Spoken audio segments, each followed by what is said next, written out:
from the community and hire contract teachers to teach. But the irony is that historically, the Botanic Garden docents and volunteers would go to the classroom down into the city and teach there, and then the Botanic Garden would be the field trip experience. And this was absolutely marvelous. I even took a class in ecology when I was in college and came to the Botanic Garden. Was the first place I went to identify plants. And it was a wonderful experience. But now they've labeled all the plants, so you don't even have to try to identify them. All you have to do is look at the tag that's under it. So a lot of the educational importance of the old garden is gone because it's handed to you on a silver platter now. Yeah, and rather than being learned by curiosity and so forth. That's right. Yeah, it's sort of, you're spoon-fed now. Yeah.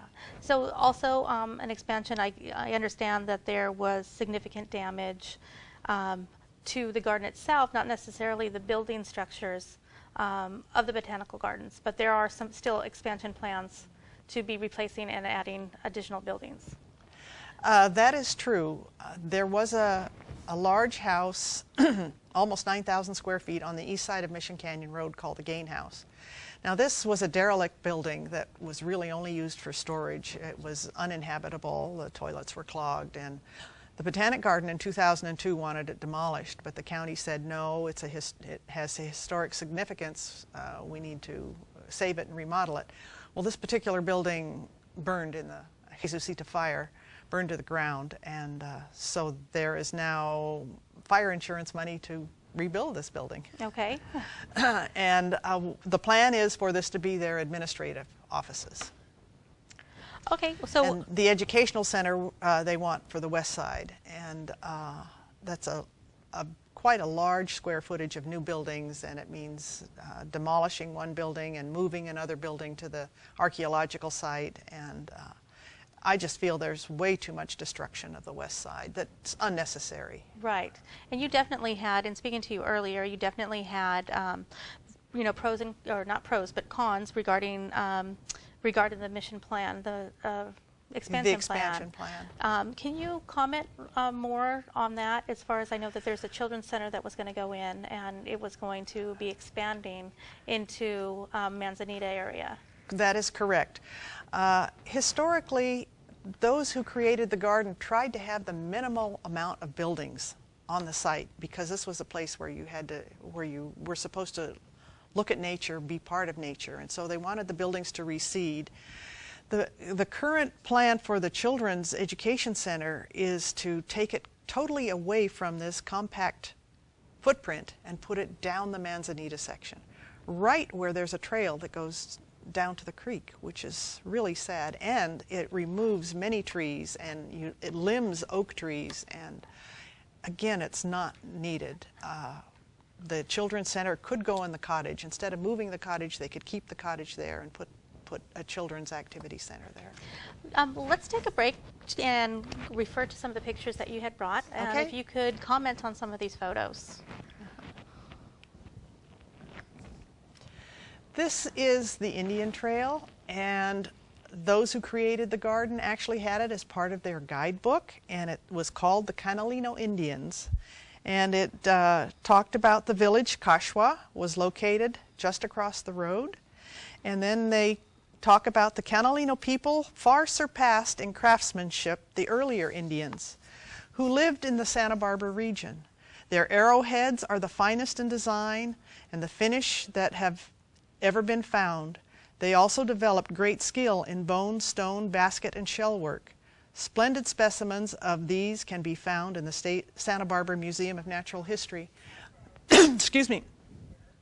Arrowheads and grinding rocks were found in the meadow of the Botanic Garden and in the Manzanita section. So we know for a fact that this was, and there's also an Indian grave right to the west of the meadow. So this was very definitely a Chumash site. Yes. This is the Indian Trail, the way it looks now. In 2007, I was just shocked. The current Santa Barbara Botanic Garden administration paved this wonderful, authentic trail where we could experience the environment the way the Native Americans did, the way the Padres did when they first arrived.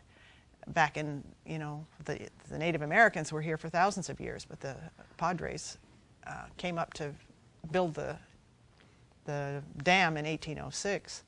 So it just seemed such a shame to spoil this with pavers when there was absolutely no need to do that. It had been there for 80 years without paving. This is the Indian Steps. It is a historical landmark within the historical landmark. These 23 acres are a historic site, and these steps have been landmarked. And I'm sorry to say that we didn't landmark the trail as well.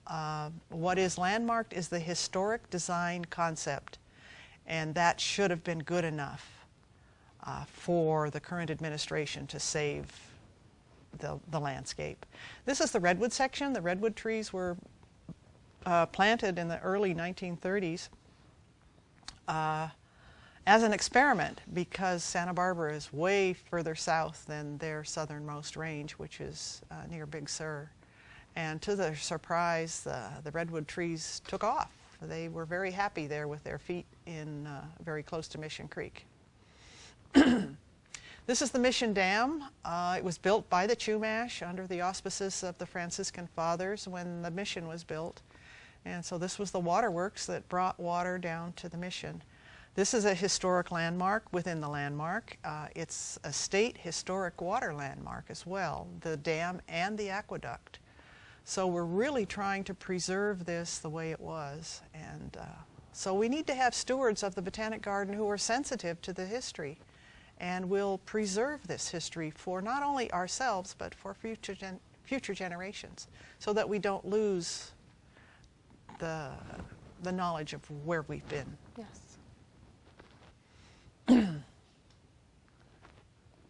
Well, thank you. Okay. So, you know, that captured some of the essence of what the garden looks like. Yes.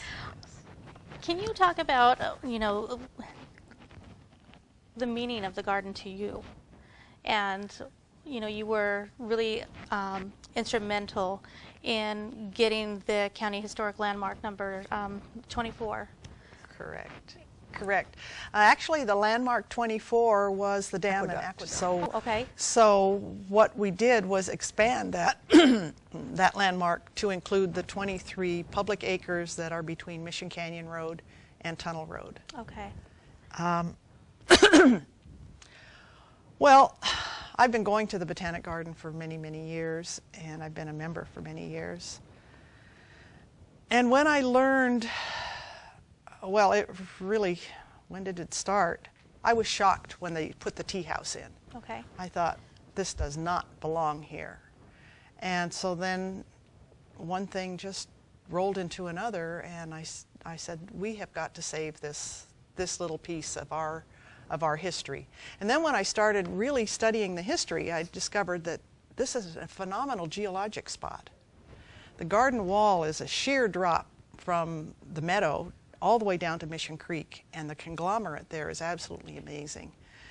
So we've got a geologic site, we have a Chumash site, we have a mission site, we have a natural site, because the views of the San Ynez Mountains and the view of the ocean is amazing. You can also see the alluvial fan on which Santa Barbara is created, which is part of the geologic history.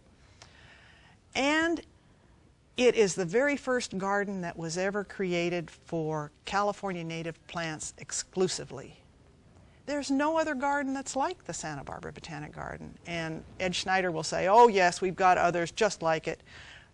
He'll say the Santa Ana Botanic Garden. Well, it's in a different habitat, you know. Does he not understand what the historical significance and the resource significance it is? I mean, I'm not sure if it's, you know, if it's under his study. I think he is like a expert at water lilies or something like that. That is correct. That is so correct. So is he not getting the point of the meaning the garden has as far as historical significance, and just even to the families that are from here, the educational aspect that it can provide